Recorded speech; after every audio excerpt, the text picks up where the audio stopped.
Steve Chow S 級金融。今日跟大家講嘅咧就係咧，當嗰個國際嘅金價咧喺度跌嘅時候咧，國內嘅黃金咧就喺度升嘅。咁啊，國內外嘅盤咧點解會背道而馳咧？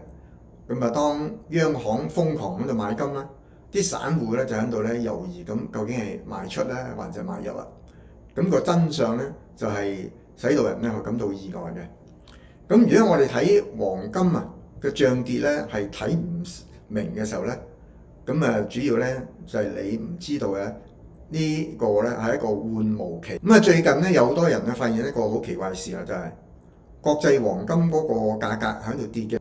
最近好多人發現一個好奇怪嘅事啊，就係每當國際嘅黃金價格喺度跌咧，新聞裏邊報價嗰個金價咧，譬如話國內嗰個匯金價格咧，反而咧係往上走嘅喎。呢個係究竟咩一回事咧？係根據係呢個數據出現咗問題啊，還是市場出現咗問題咧？其實都唔係。呢個係黃金市場一個特殊嘅階段，正喺度靜靜發生，而且可以咁講嘅話咧，呢個咧會長期咁落去嘅。咁我哋大家睇呢一個數字咧，就係喺市場報價，倫敦黃金係4606美元咧一盎司嘅時候咧，國內嘅滬金咧係報緊咧係1016一克嘅，一個就喺度跌，一個咧就喺度漲嘅。咁其實個原因喺邊度咧？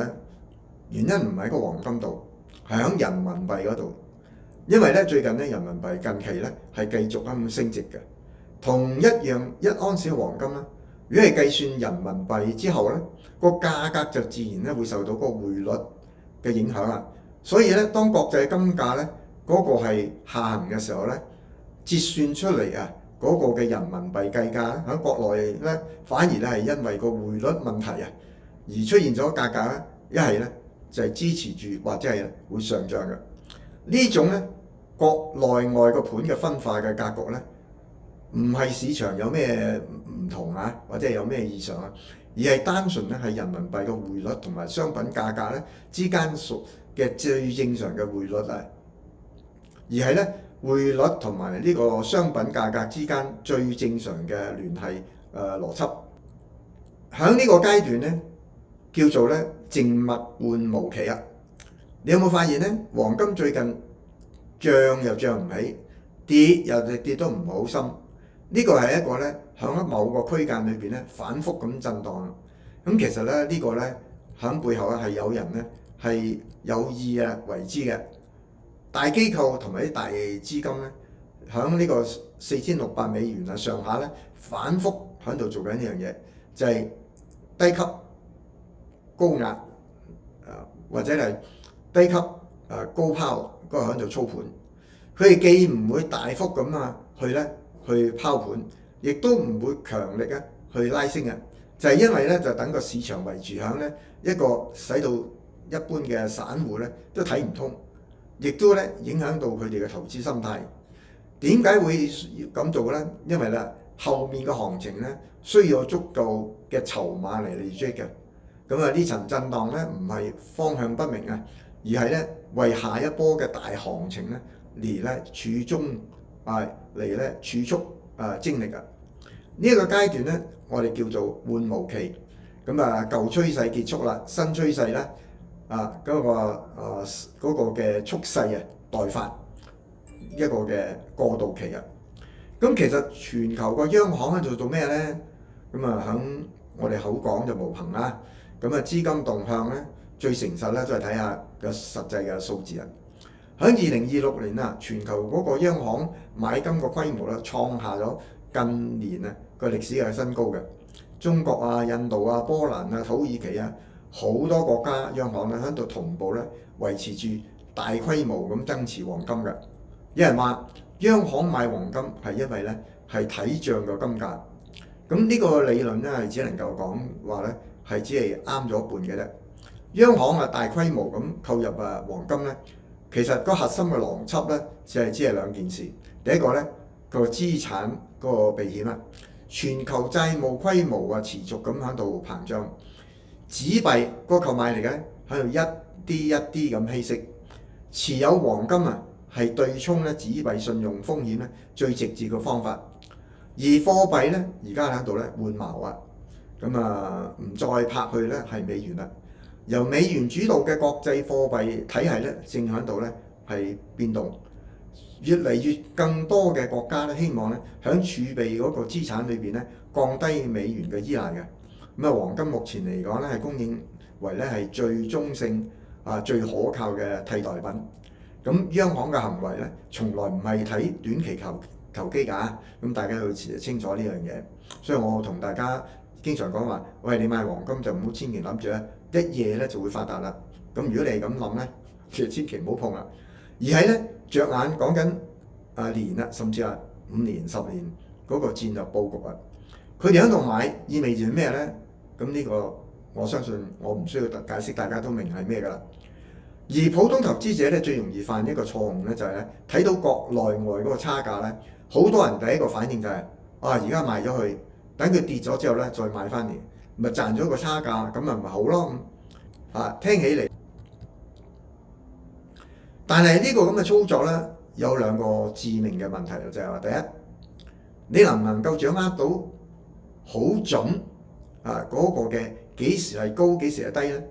你以為自己能夠判斷咩時間係跌到夠咧，或者係到底咧可以買翻嚟咧？但喺個機構嗰個嘅操盤之下咧，嗰個價格可能會喺你個預期嘅點位之上再做咧係震盪。咁啊3個月啦，散戶咧喺呢一輪咁嘅震盪之後咧失晒信心，咁往往咧就會俾呢個行情咧就消耗盡你嘅精力嘅。第二咧就係買翻嚟嗰個機會咧正喺度減少。大家有冇留意到啊？其實而家買實物黃金嘅通道咧係正係喺度收緊嘅。咁普通投資者咧可以自由買賣實物黃金嘅通道同埋窗口咧係比幾年之前咧大幅咁收窄嘅。今日能夠攞到貨，聽日你未必可以咧有同等嘅機會。賣出就好容易啫。但係如果叫你咧買翻嚟咧，就呢個咧就好難啦。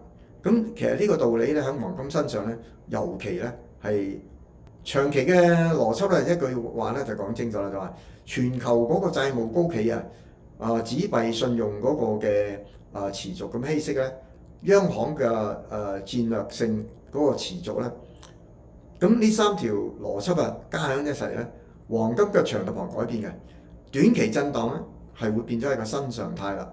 緩無期嘅反覆咧係必然會經歷過，咁必然咧喺上升嘅時間咧都會大上大落㗎。真係需要做嘅唔係頻繁去交易，因為咧你追漲殺跌咧喺呢個咁嘅時間咧需要咧好理性分批穩健咁樣完成你配置，因為你根本就唔知道邊個位係最高，邊個位係最低，可能你係低位已經係賣咗出去啦，你認為係高嘅，但係咧你喺底撈嘅時候咧，未必嗰個咧係最底線喎。咁因為咧你係唔夠啲大資本家咧係玩個心理咧，同埋佢有錢咧可以咧做個市啊。等大行情真正嚟到嘅時候咧，咁你發覺咧你手裏邊咧係冇貨啊。呢個咧就係最關鍵嘅問題。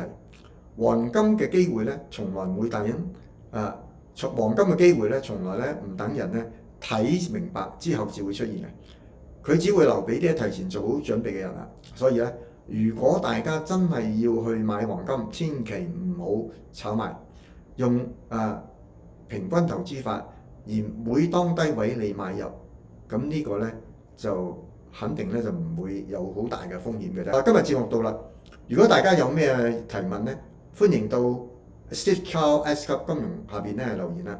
喺呢度咧請大家支持咧訂閱咧 Steve Chow S 級金融嘅頻道。大家嘅訂閱、點讚、留言、點廣告同埋分享咧，使到咧 Steve Chow S 級金融咧係能夠廣大咁嘅傳播。最重要咧係可以分享到俾唔同嘅朋友咧係知道有 Steve Chow S 級金融呢個嘅頻道。咁今日節目到此為止啦。多謝大家，拜拜。